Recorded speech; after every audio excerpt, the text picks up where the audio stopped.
রব্বুল আলামিন ডাক দিয়ে বললেন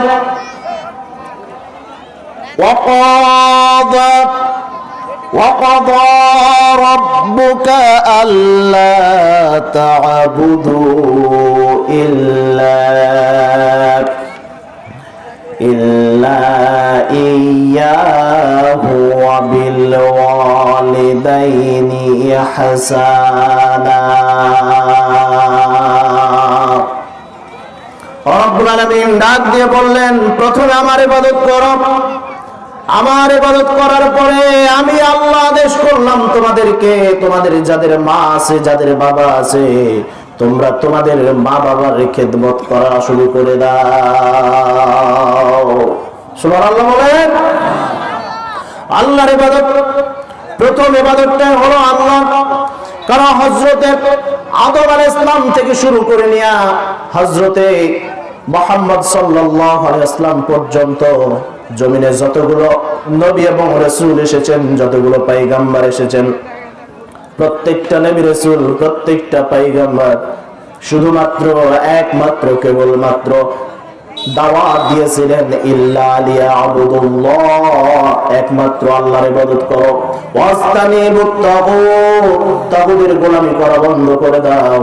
প্রত্যেকটা নবী রাসূলের দাওয়াত ছিল একটাই, প্রথম ইবাদতটা হবে আল্লাহ পাক রব্বুল আলামিন কোরআনুল কারীমের মধ্যে যে কথাই বলেছেন পিতামাতার খেদমতের করার জন্য, কিন্তু পিতামাতার খেদমত আমরা করব, তার আগে আল্লাহর ইবাদত করতে হবে। আল্লাহ রাব্বুল আলামিন এই কথাই বললেন, ওয়াকাদা রাব্বুকা আল্লা তা'বুদু ইল্লা ইয়্যাহু ওয়া বিল ওয়ালিদাইনি ইহসানা। রব নির্দেশ দিয়েছেন তার ইবাদত করো এবং তোমাদের পিতামাতা যারা আছে তাদের খেদমত করো। কার খেদমত বলেন? কার খেদমত? আপনারা ওয়াজ শুনছেন? আপনারা ওয়াজ শুনছেন? অনেকের মন মানসিকতা ভালো না।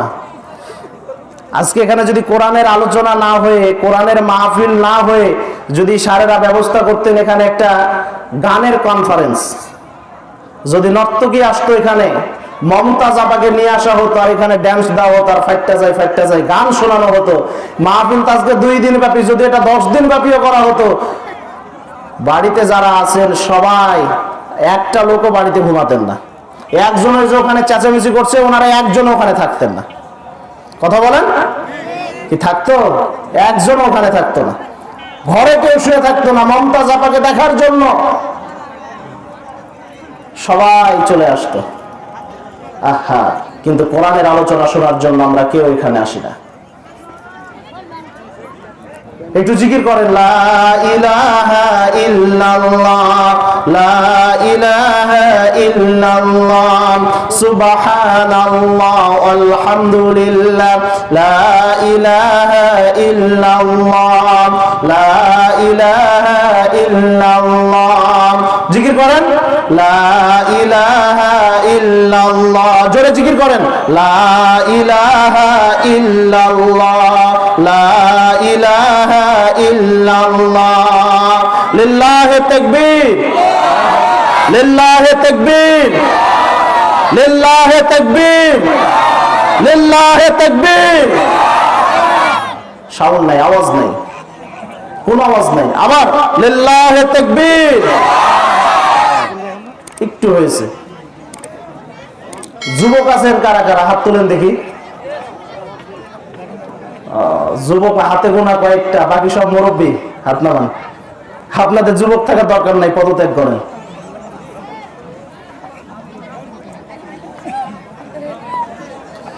একটু জোরে সোরে কি তাকবীর দেওয়া যাবে? কারণ তাকবীরের ধ্বনি যতদূর পর্যন্ত যাবে শয়তান ততদূর পর্যন্ত বায়ু সারতে সারতে পলায়ন করবে। একবার তাকবীর দেন, লিল্লাহি তাকবীর।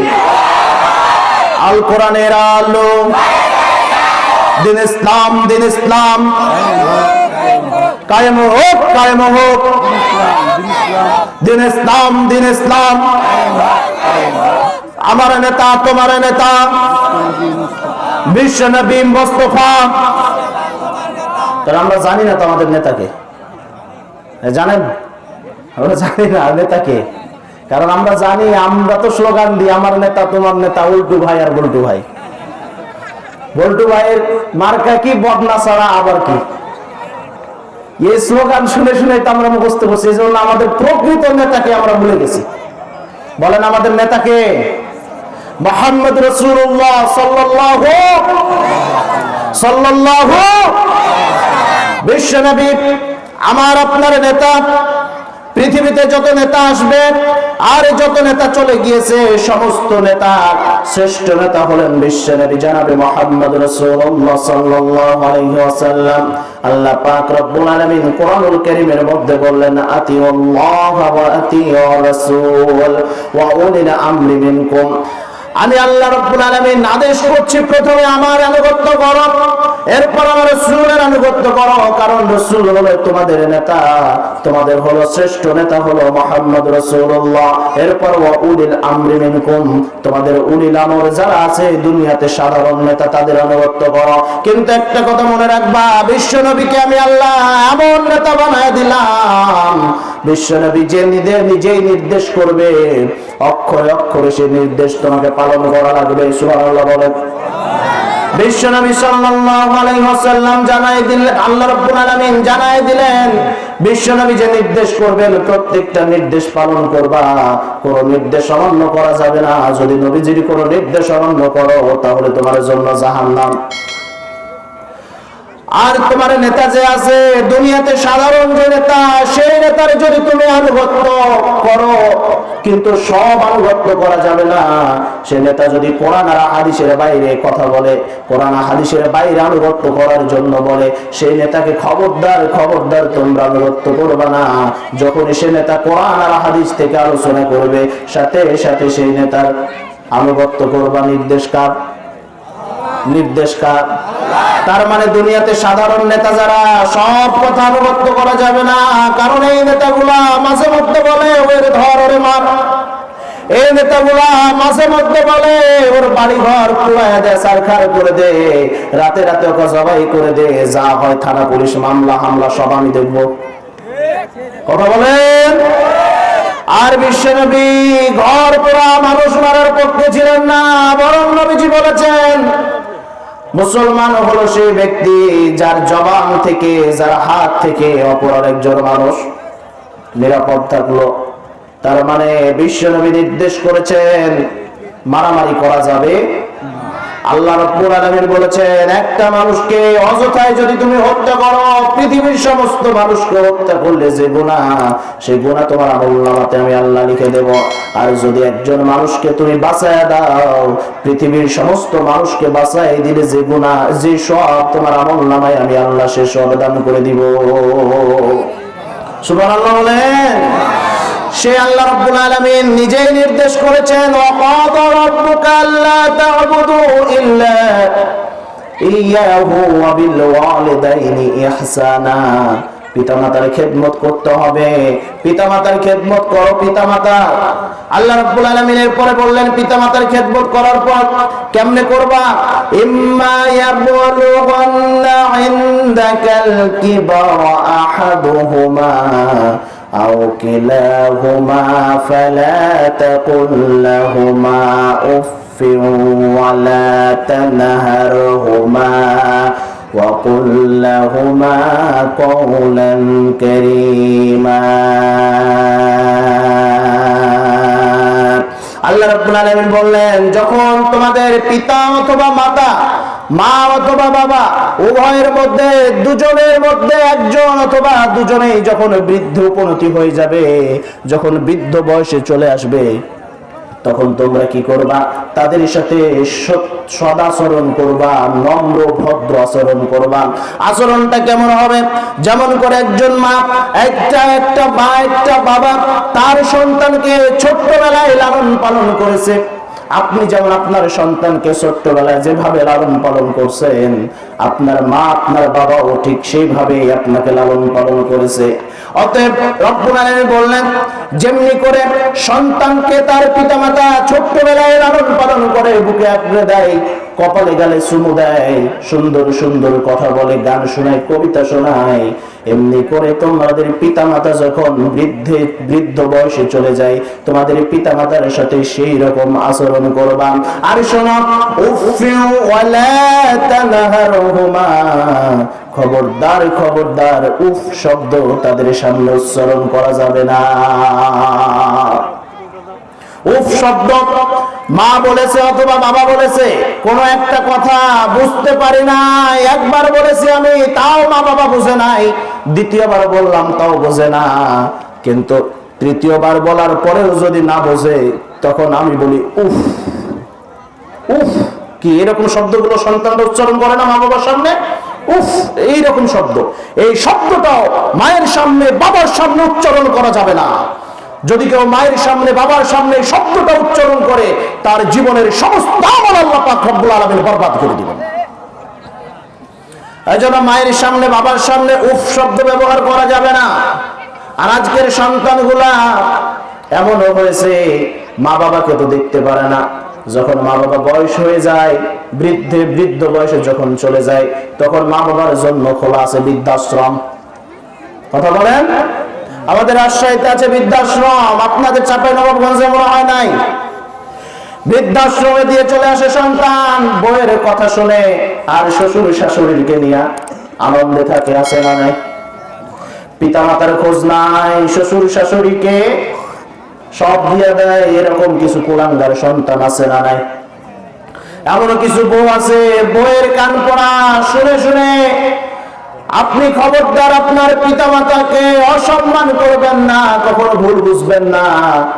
বলতে পারে আপনার মা আপনার বাবা, ভুল করতে পারে, এটা স্বাভাবিক, করবেন, আমি এমনটা বলছি না, কিন্তু নম্রভাবে মাথা নত করে মায়ের সামনে বাবার সামনে কথা বলতে হবে। আল্লাহ রাব্বুল আলামিন সে কথাটাই কোরআনে বললেন, উফিউ ওয়ালা তানহারহুমা, খবরদার উফ শব্দ মা বাবার জন্য ব্যবহার করা যাবে না। তার কারণ হলো আল্লাহ রাব্বুল আলামিন বলছেন পবিত্র কোরআনে, ওয়া ওয়াসাইনাল ইনসান, রব্বুল আলামিন বলেন, আমি আল্লাহ রব্বুল আলামিন নির্দেশ দিয়েছি প্রত্যেকটা মানুষকে।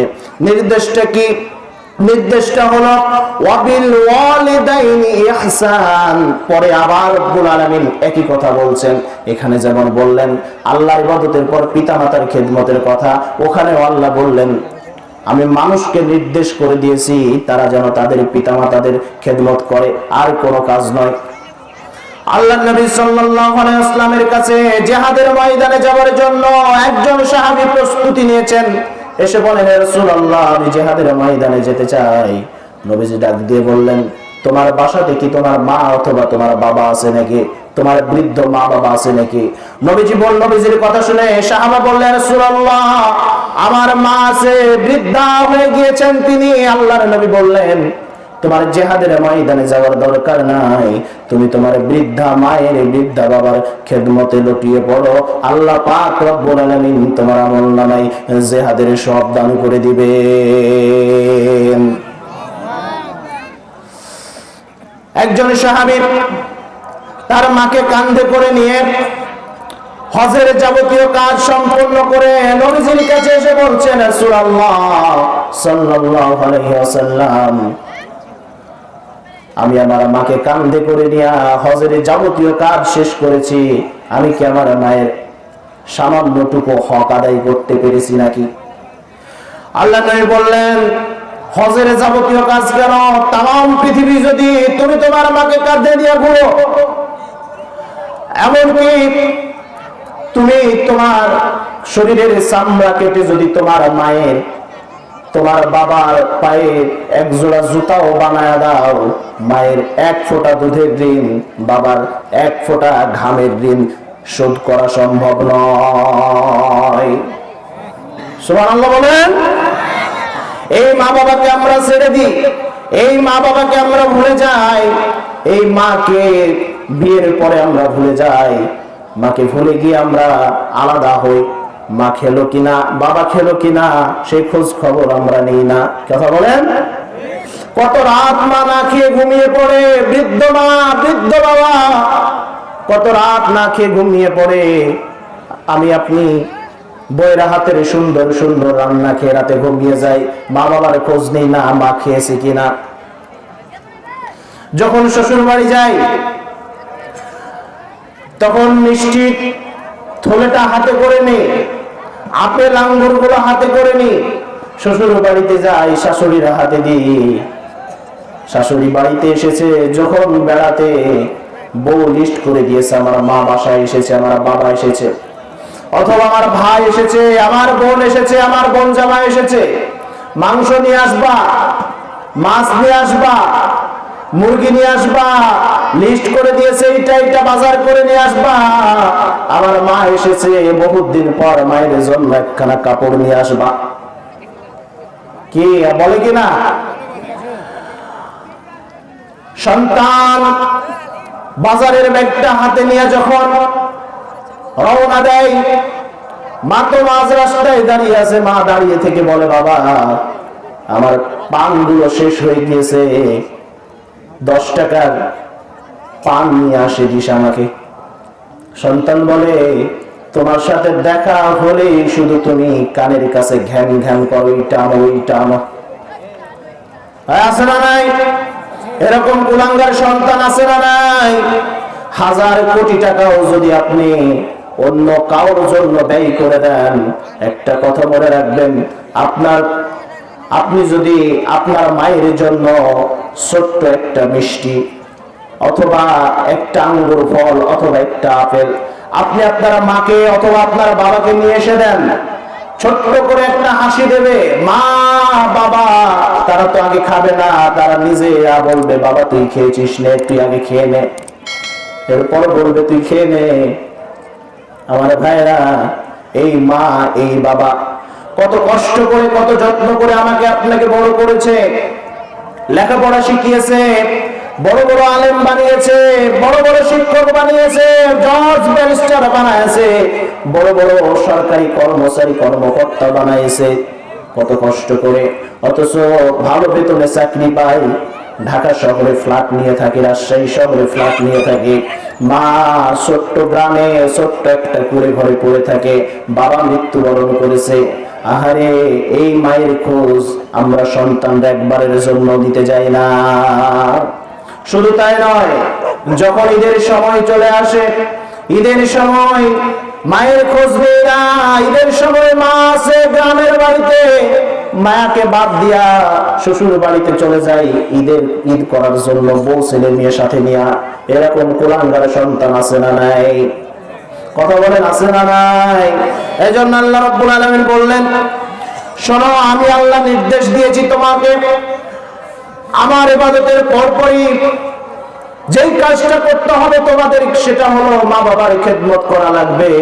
আল্লাহর নবী বলেছেন, তোমার মা তোমার বাবা তোমার জন্য জান্নাত, তোমার মা তোমার বাবা তোমার জন্য জাহান্নাম। নামাজ পড়ো, রোজা রাখো, হজ করো, যাকাত দাও, এমনকি ইসলামী আন্দোলন করে শহীদ হয়ে যাও, কিন্তু তোমার পরে যদি তোমার মা তোমার বাবা অসন্তুষ্টি থাকে, আল্লাহর কসম করে আমি বলে গেলাম, কখন বলে গেলাম, কোন সময় বলে গেলাম, প্রত্যেকটা কথা কিন্তু আমার রেকর্ড হচ্ছে, নোট হচ্ছে। আপনারা শুনে রাখেন, আল্লাহ রাব্বুল আলামিন আপনার কোন ইবাদত, আপনার শহীদি রক্ত, কোনো কিছু আল্লাহর কাছে কবুল হবে না যদি আপনার প্রতি আপনার মা সন্তুষ্ট না থাকে, আপনার প্রতি যদি আপনার বাবা সন্তুষ্ট না থাকে। হাজার ইবাদত করেন, হাজারো ইবাদত আল্লাহ রাব্বুল আলামিন কবুল করবেন না। বলেন নাউজুবিল্লাহ। এজন্য মা বাবার খেদমতের প্রয়োজন আছে না নাই? কথা বলেন, আছে না নাই? আল্লাহ রাব্বুল আলামিন মা বাবার খেদমত করার কথা বললেন, মা বাবার খেদমতের কেমনে করবা সে নির্দেশ আল্লাহ রাব্বুল আলামিন দিয়েছেন। এরপর রব্বুল আলামিন বললেন, ওয়াকফিদ লাহুমা জানাহাযুল্লি মিনার রাহমা।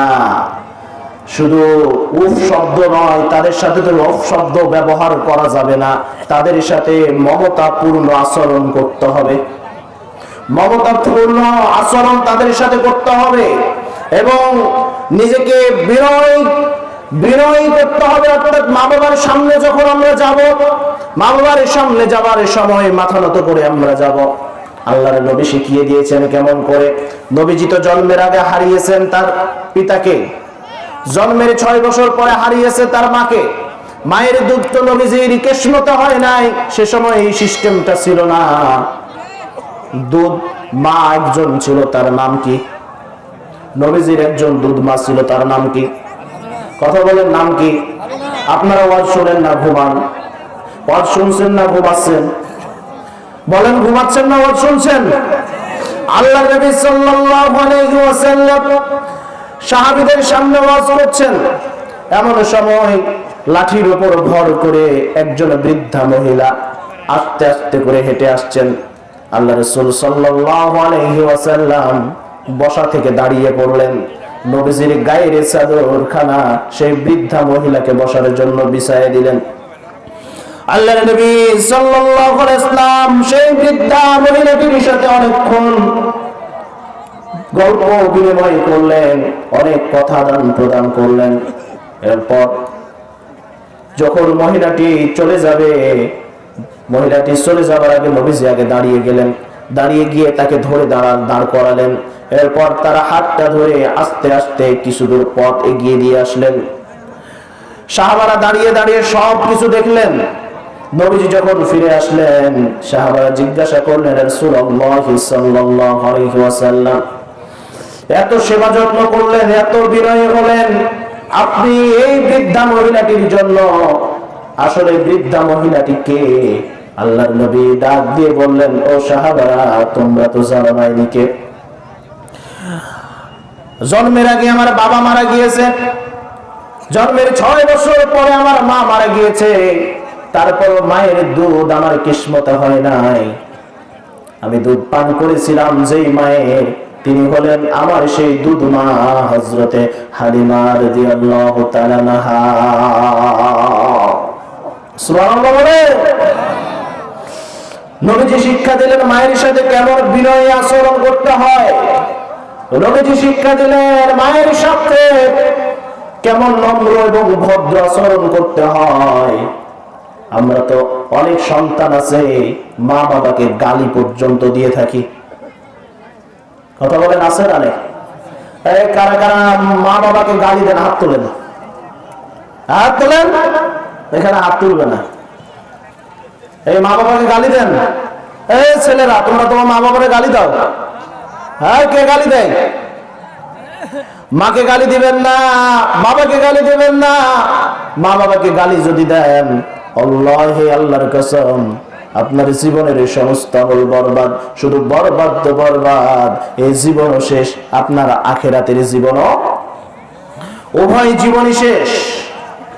বাবা দোয়া করবে, মা দোয়া করবে, প্রত্যেকটা দোয়া আল্লাহ পাক রব্বুল আলামিন কবুল করবেন।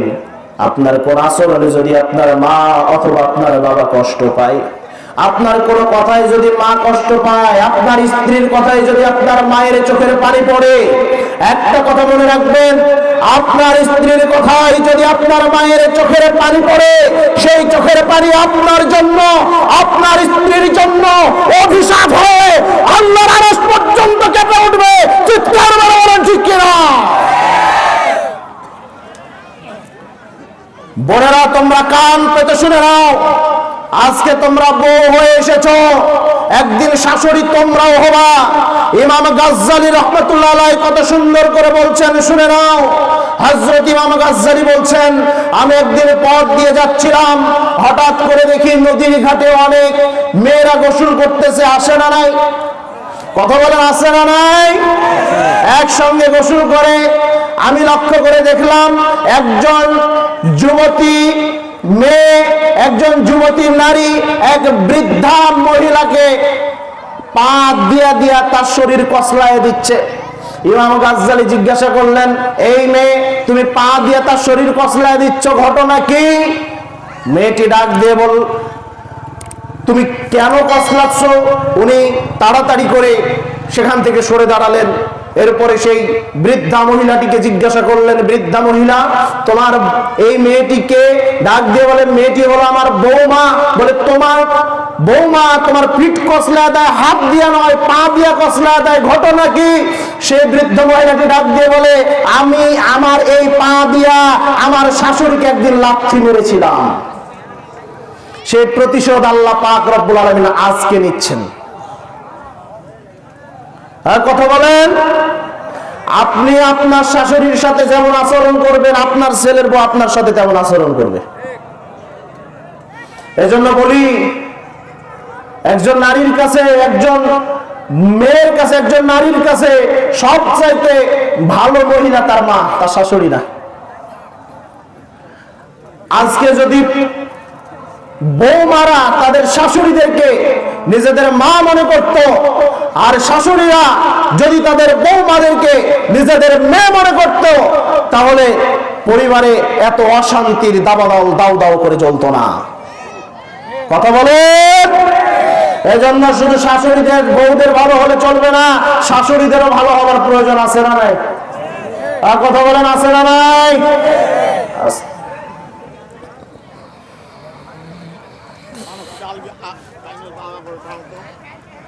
তবে একটা কথা খেয়াল রাখবেন, কখনো আপনার স্ত্রীর কথায় আপনার মা বাবার উপরে কখনো রাগ করবেন, কখনো রাগ করবেন, কথা বলা বন্ধ করবেন।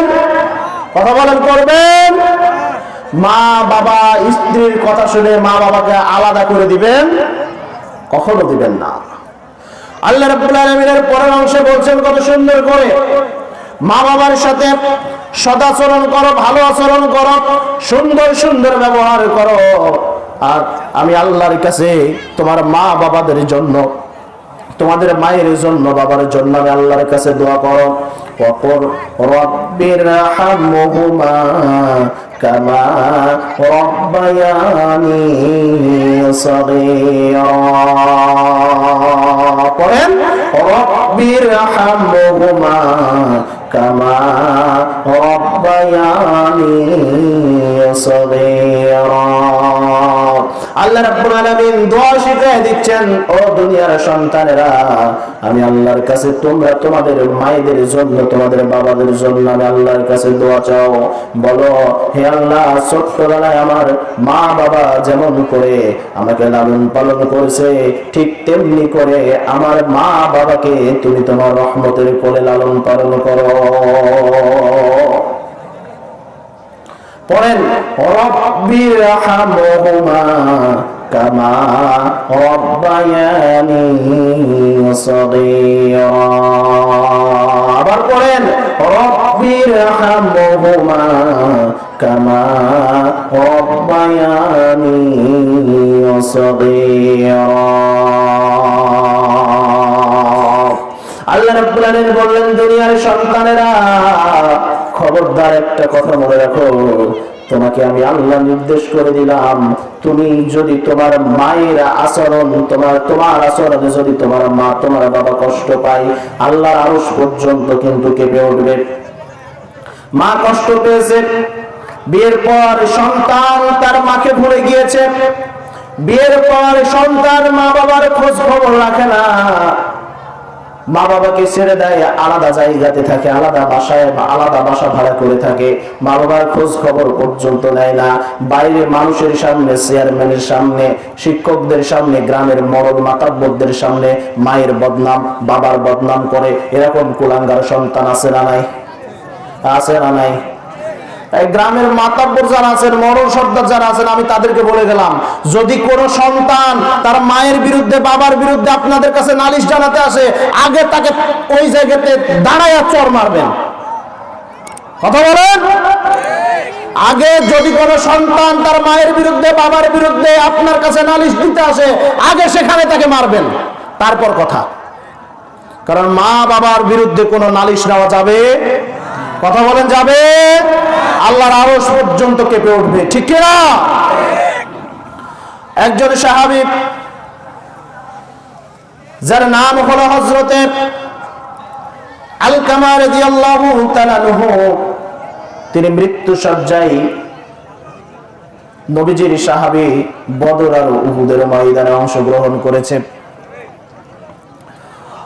এরপরও মৃত্যুর সময় মনুষ্য অবস্থায় তার জবান থেকে কালেমা বের হয়ে আসছে না।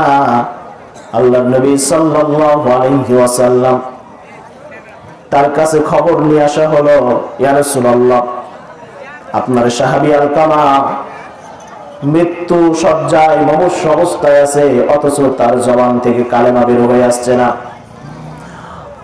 আল্লাহর নবী বললেন, তার পাশে বসে কালেমা পড়ো। তার পাশে বসে কি পড়ো? কালেমা পড়ো।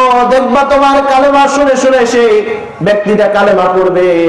যদি তোমার কালেমা আর মৃত ব্যক্তির কালেমা এক হয়ে যায়, আল্লাহ রাব্বুল আলামিন মৃত ব্যক্তির জীবনের সমস্ত গুনাহ মাফ করে দিবেন। সুবহানাল্লাহ বলে। মৃত ব্যক্তির সমস্ত গুনাহ আল্লাহ মাফ করে দিবেন। এই জন্য নবীজি মৃত ব্যক্তির পাশে বসে কালেমা পড়ার কথা বলেছেন, কিন্তু আমরা এটা করি না। আমরা করি যখন মায়েতের খাটটা যখন আমরা কাঁধের উপরে তুলে নিই, তখন আমরা সবাই পড়ে না শাহাদু আল্লা ইলাহা ইল্লাল্লাহু ওয়া আশহাদু আন্না মুহাম্মাদান আবদুহু ওয়া রাসূলুহু। আসেন আলাইহি কথা বলেন।